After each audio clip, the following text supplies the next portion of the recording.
अस्सलाम वालेकुम सर। वालेकुम सलाम। सर, इस्लामाबाद की ये खबरें हैं कि इमरजेंसी लग रही है, तो आइन और कानून क्या कहता है कि कैसी सूरत हाल हो तो इमरजेंसी लग सकती है और कौन सा आर्टिकल इस पर बात करता है?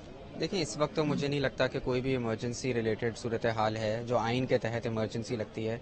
आर्टिकल 232 से लेके आर्टिकल 237 की प्रोविजंस हैं, लेकिन उसके तहत जो प्रेसिडेंट ने इमरजेंसी सदर जो हैं वो इमरजेंसी नाफिज करते हैं। लेकिन अगर किसी ऐसे एरिया में हो, उसके लिए जो क्राइटेरिया है वो या ये है कि जी या तो कोई जंग की सूरत हाल हो या कोई ऐसी law and order internal disturbance की सूरत हाल हो जो कि हुकूमत से या प्रोविंशियल सूबाई हुकूमत से या वफाकी हुकूमत से संभाली ना जा रही हो।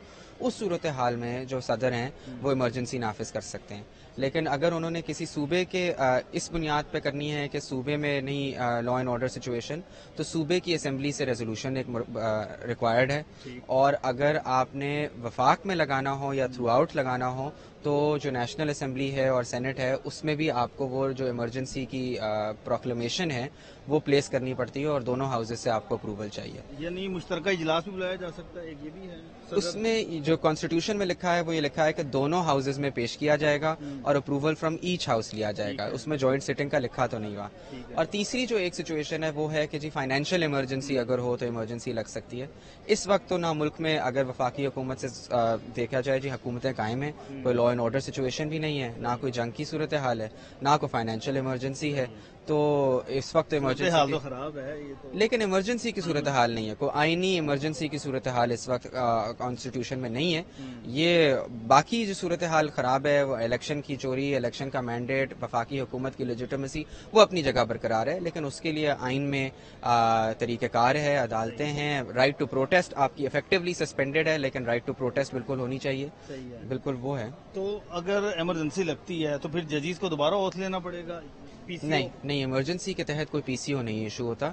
इमरजेंसी आइन के अंदर ही प्रोवाइडेड है और आइन के तहत ही होती है। इसमें कोई प्रोविजनल कॉन्स्टिट्यूशनल ऑर्डर नहीं आता, कोई पीसीओ नहीं आता, उसमें किसी और जज को नहीं ओथ लेना पड़ता। इसी आइन के तहत जो इस वक्त हाजिर सर्विस जजेस हैं वही बरकरार रहेंगे। 2007 में जब इमरजेंसी लगाई गई थी तब पीसीओ भी लगाया गया जी था। उसके साथ जब इमरजेंसी लगाई गई थी तो आइन को भी इन अबेयंस रखा गया था। तो कॉन्स्टिट्यूशन सस्पेंड कर दी गई थी, उसकी वजह से एक प्रोविजनल कॉन्स्टिट्यूशनल ऑर्डर लाया गया था। ठीक है। तो अब जो इमरजेंसी अगर लगी तो वो आइन के अंदर रहकर ही जी जो आइन के तहत तो एक ही इमरजेंसी लग सकती है, वो आर्टिकल 232 में सदर लगा सकते हैं। उसके अलावा कोई और इमरजेंसी आइनी तौर पे और नहीं लग सकती। गैर आइनी कोई इकदाम हो उसका नहीं कुछ कहा जा सकता। सही है। गैर आइनी हो तो फिर आइन को सस्पेंड करके तो फिर पीसीओ लगाया जा सकता है। लगाया तो नहीं जा सकता, वो फिर उसके बहुत संगीन और क्या कहते हैं नताइज होते हैं। तो इस वक्त तो आइन के अंदर तो पाकिस्तान के हर शहरी के ऊपर आइन के ऊपर अमल करना लाजिम है। आइन के तहत तो और कोई तरीका नहीं है। यानी आइन के तहत इमरजेंसी लगे तो फिर सूरत हाल डिफरेंट, अगर आइन को सस्पेंड किया जाए फिर पीसीओ वो तो एक मार्शल लॉ वाली सूरत हाल है, वो आइनी सूरत हाल तो नहीं है।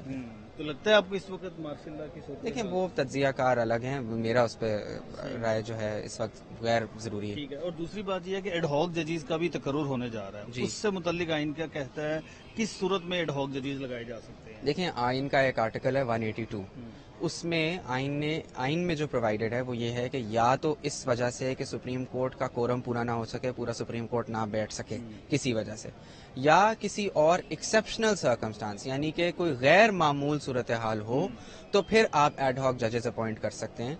इसीलिए एड हॉक जजेस की जो तकर्रुरी है वो एक गैर मामूली अमल है, वो मामूल के तौर पे नहीं होता। आखिरी दफा जो हमने देखा था वो सन 2015 में देखा था, और बल्कि 1990 की दिहाई में जब ये ज्यादा तकर्रुरी एड हॉक जजेस की और एक्टिंग जजेस की होती थी 3 से 4, तो उस वक्त अल जहाद ट्रस्ट आया था और उसमें ये कहा गया था कि सुप्रीम कोर्ट में वैकेंसीज होने के बावजूद अगर एड हॉक जजेस लगाए जाएं तो वो इंडिपेंडेंस ऑफ जुडिशरी के ऊपर एक सवालिया निशान है।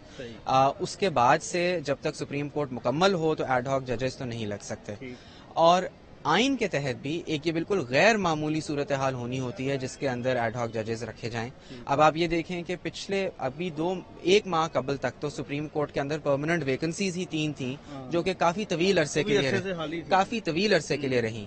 तो अब जो जवाब दिया जा रहा है कि जी सुप्रीम कोर्ट में केसेस की पेंडेंसी बहुत है, तो सुप्रीम कोर्ट को तो मुकम्मल हुए ही शायद 1 महीना हुआ है, तो अभी तक तो आपने सुप्रीम कोर्ट के फुल कोर्ट के अंदर कारकर्दगी रेट ऑफ डिस्पोजल देखा ही नहीं है। तो इस बात का तयन कर देना نا اس بنیاد کے اوپر کہ جی پینڈنسی زیادہ ہے، وہ کوئی ٹھوس اس وقت جواز نہیں لگ رہا کہ ایڈ ہاک ججز کے لیے ہو. وہ بھی کہ 4 جج لگ جائیں 3 سال کی ٹرم کے لیے لگ جائیں. یہ دونوں بڑی 4 جج میرا پاکستان کی تاریخ میں شاید 4 جج جو ہیں وہ اکٹھے جس طرح سے پرپوز ہوئے ہیں وہ نہیں لگے. اور 3 سال کا ٹینیور ہو جانا، جبکہ آؤٹ گوئنگ چیف جسٹس جو ہیں ان کا 3 ماہ کا ٹینیور صرف باقی ہے. تو یہ ساری چیزیں جو ہیں یہ ایڈ ہاک ججز کی اپوائنٹمنٹ سے ایک جو پرسپشن ہے وہ کوئی بہت پازیٹیو پرسپشن نہیں ہے. بطور لیگل ایکسپرٹ سر یہ بھی میں جاننا چاہوں گا کہ جو ریویو فائل کیا ہے ریزرو سیٹ میں گورنمنٹ کی جانب سے، اب اگر ایڈ ہاک جج بھی چلے جاتے ہیں تو کیا ریویو کے لیے مکمل فل کورٹ بنے گا یا وہی فل کورٹ سنے گا جس نے فیصلہ دیا تھا؟ دیکھیں سپریم کورٹ رولز میں تو یہی پرووائڈڈ ہے کہ جو بینچ نے ریویو کو سنا ہوتا ہے اسی بینچ کے سامنے ریویو مقرر ہوتا ہے. تو جو کورٹ اس وقت اویلیبل تھا جب ریویو سنا گیا، اب آپ یہ دیکھیں کہ 3 جج اس مین جو کیس لگا تھا اس کے دوران بھی 3 جج اپوائنٹ ہوئے، لیکن اس کی جو باقی ہیئرنگز تھی وہ اسی کورٹ کے سامنے بینچ کے سامنے ہوئی. تو ریویو بھی اسی بینچ کے سامنے فکس ہوتا ہے جو بینچ نے اوریجنل کیس سنا ہوتا ہے. تو ریویو کو کسی لارجر بینچ یا فل کورٹ کے سامنے جس میں ایڈ ہاک ججز یا باقی ججز شامل ہوں کرنے کا سپریم کورٹ رولز میں تو کوئی جواز نہیں ہے. تو ویسے لگتا ہے کہ یہ ہوں گے شامل؟ دیکھیں ہونا تو نہیں چاہیے. جو اس وقت باقاعدہ جو اس وقت چیف جسٹس ہیں ان کی اپنی ججمنٹ ہے حبارہ بسٹرڈ کیس میں، جس میں انہوں نے کہا تھا کہ جی ریویو سنتے وقت آپ بینچ کو ایکسپینڈ نہیں کر سکتے. ان کا اپنا اختلافی روٹ ہے. حبارہ بسٹرڈ والا جو کیس تھا وہ جواد احمد خواجہ صاحب اور قاضی فائز عیسیٰ صاحب جب وہ چیف ججز تھے انہوں نے فیصلہ کیا تھا. ثاقب صاحب چیف جسٹس بنے تھے، انہوں نے ریویو میں ایک لارجر بینچ کے سامنے رکھا تھا. جواد صاحب ریٹائر ہو چکے تھے. تو جسٹس قاضی فائز عیسیٰ صاحب کا اپنا نوٹ ہے جس میں انہوں نے اس بات کی تنقید کی تھی کہ ریویو کو اوریجنل بینچ ہونے کے جب تک اویلیبل ہے ان کو کسی لارجر بینچ کے سامنے مائنورٹی میں کنورٹ کرنے کے لیے نہیں رکھا جا سکتا. Thank you very much. بہت شکریہ.